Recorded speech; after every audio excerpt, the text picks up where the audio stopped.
In this video, I'm going to show you how to search filters on Instagram. Now, take note that this is going to be a little bit different if you're going to do it for stories and for reels, but I'm going to show you both ways. First things first, let's go back home and then we're going to go ahead and swipe across just like so. And then from here, we're going to begin with story because it is the first thing that's going to pop here.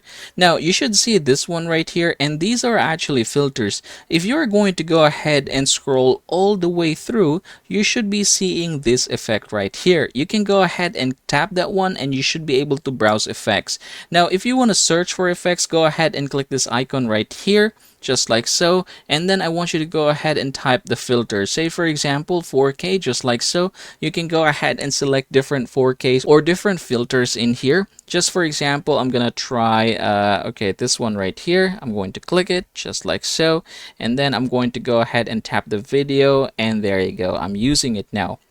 Now, for Reels, however, it is going to be a bit different. Now, you can go ahead and see this effect icon right here. You can go ahead and click that one, and then here is the search filter. So you can go ahead and tap this one right here, and then you can go ahead and search for filters. I'm going to go ahead and type here, say black and white or BNW.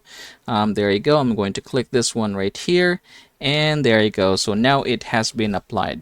So that is the difference between them, and that is how you're going to get this done. I hope this video helps you out.